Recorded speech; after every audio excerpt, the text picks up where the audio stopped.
depending upon where you are.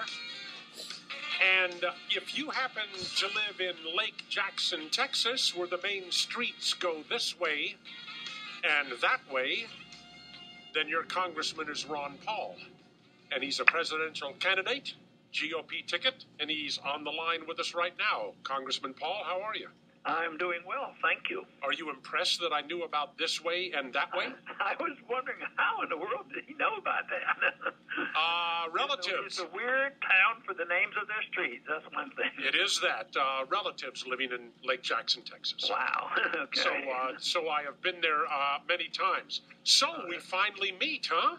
That is wonderful that we can. So I've heard you speak at some of the conventions. I think it was a libertarian convention a while back, but I guess we didn't really meet at that time. No, they don't particularly like me anymore, and it's basically because it would be the main issue on which you and I might differ, and that would be in the area of foreign relations, foreign affairs. But you're the member of the committee, and you're the candidate. My opinions don't matter. But I need to ask you right now, right off the bat, because we agree on so much. You want an end to the IRS. Yeah. I'm wondering, though, if I might be more libertarian than you. Let me ask you one question. Okay. Since you're a physician, and a flight surgeon, too, by the way, for Right. work, when an individual needs a doctor, should they be restricted to choosing a provider of medical services who has been licensed by the state, or should that just basically be their choice? I think it should be their choice. I think freedom of choice. I think we have way too much licensing.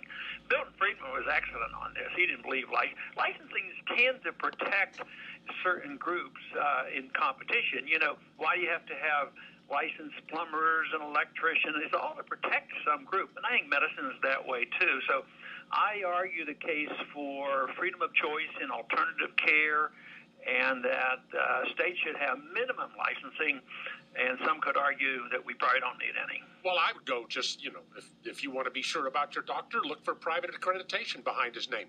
Look for those initials. You don't need the government to tell you. And they cannot commit fraud. They can't say they're an MD if they're not an MD. And if they use any kind of procedures that can be harmful, they have to be totally liable. And there would probably be private sources that would give you information better than the government. The government sometimes protects bad actors. Yeah, and I'm a lawyer, so I feel the same way about lawyers too. Let the people go for a private accreditation. But let's get off of that. I do want to ask you about foreign relations, because I know this sounds trite, but the world is getting smaller. We have this situation with Pakistan. I can just say this. I'm glad I'm not the one that has to figure that out. We have a nation of Pakistan right now that seems to despise us. We give them well over $1 billion, maybe a couple of $1 billion a year, and they have nuclear weapons that we would just as soon not see fall into the hands of Islamic terrorists. You're on the Foreign Affairs Committee. Right. If you're president, that's a tricky situation. Congressman, how do you handle that? Well, I think the way we've handled Soviets is a pretty good example. You know, they had a ton of them, and a lot of those floated around. I'm not sure they can identify every single one of them right now, but they had to deal with that, and that was a very dangerous situation. When I was a flight surgeon, that was in the 60s, and it was quite dangerous. Matter of fact, I was drafted while the nuclear weapons were put in Cuba. So Kennedy, I thought, set a pretty good example.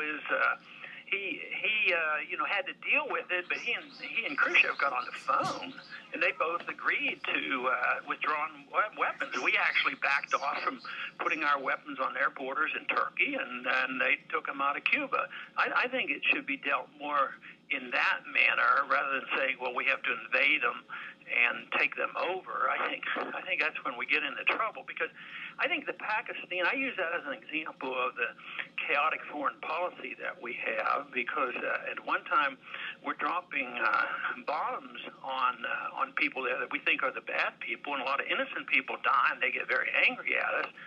And then we send money to the government, and then the people get mad at their government, they get mad at us. It's so chaotic. I mean, we have to make up our minds one way or the other. Now,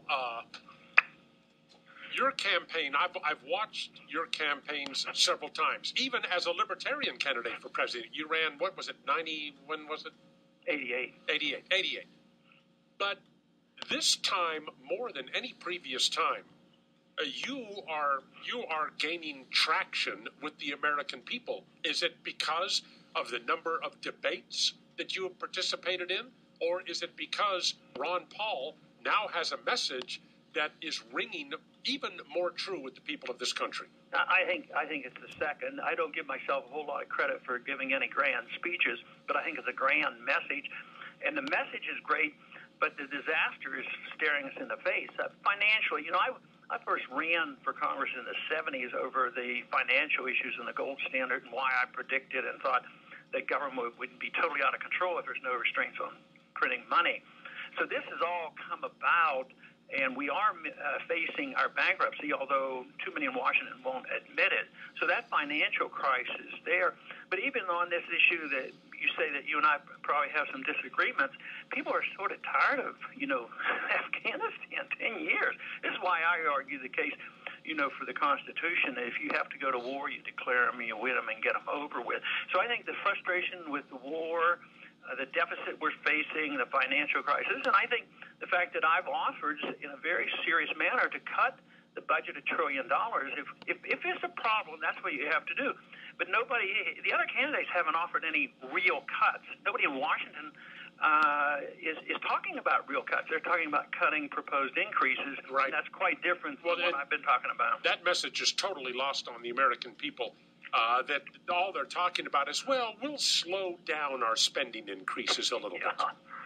And I think if the American people understood that, there would be a lot more haywire thrown into the presidential election than there is right now.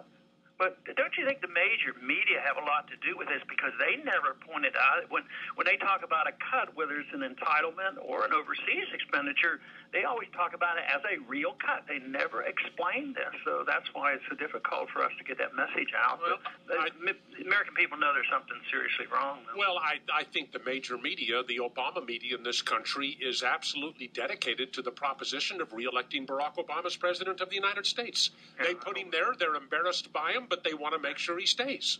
I think you're right about that.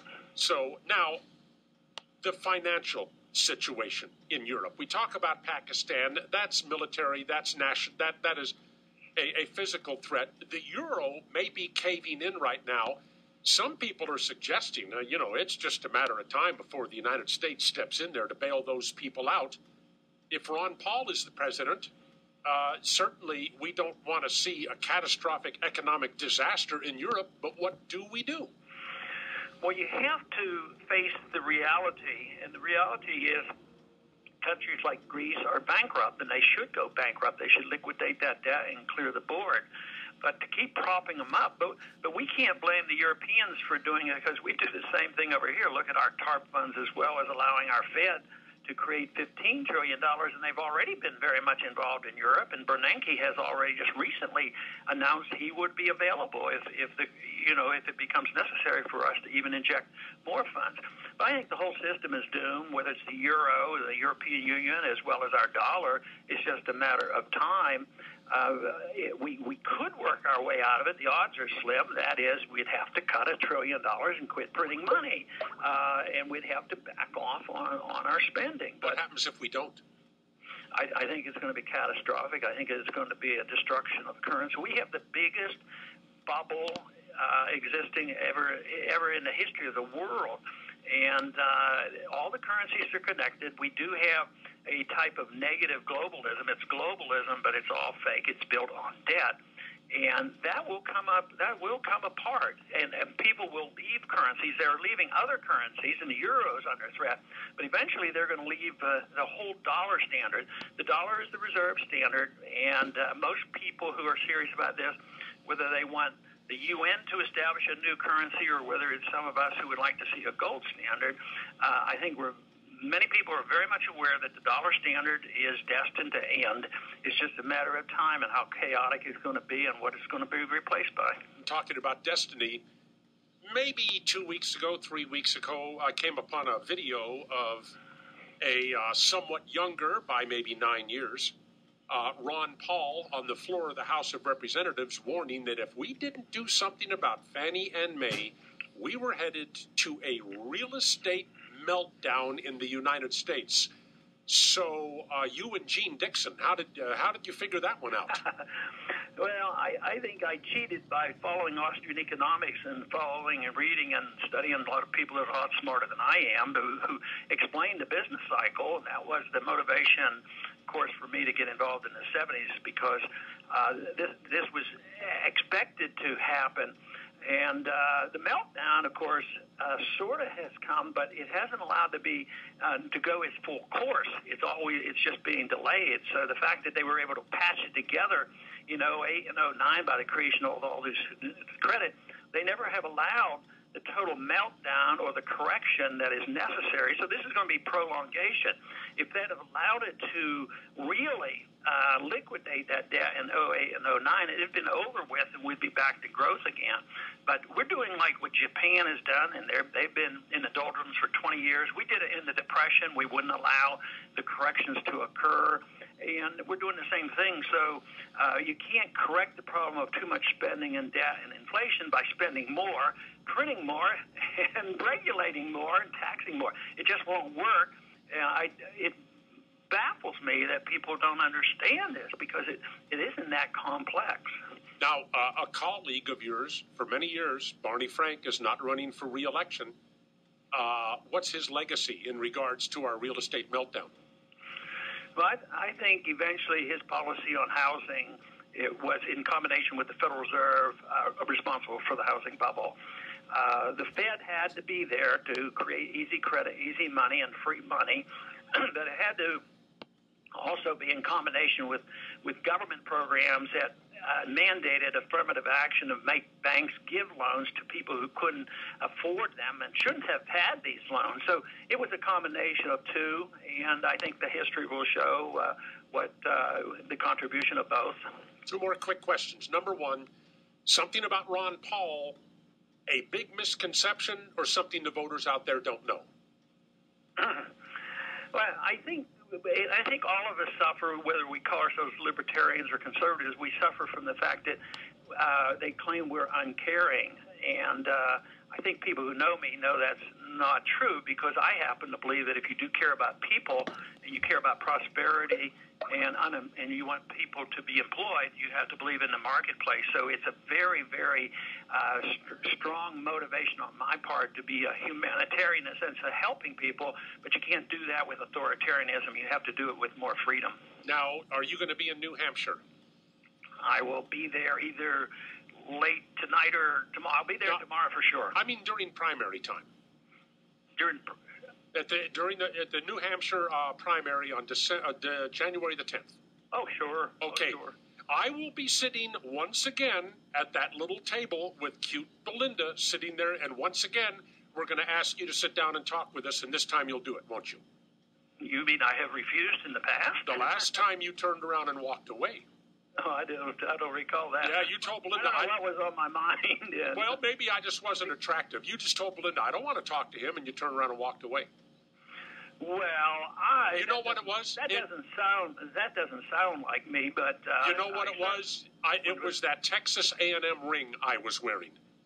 Oh my! Well, I'll have to No, it doesn't matter to me because I'm not much into that. But I do have a son and a daughter. One went to Texas, one went to A&M, so I know all about the little challenges there. Okay, well, we'll talk to you before then, but we'll look forward to actually howdying and shaking hands in New Hampshire. Thank you for having me on there. Okay, Congressman Ron Paul, presidential candidate, GOP, will be back.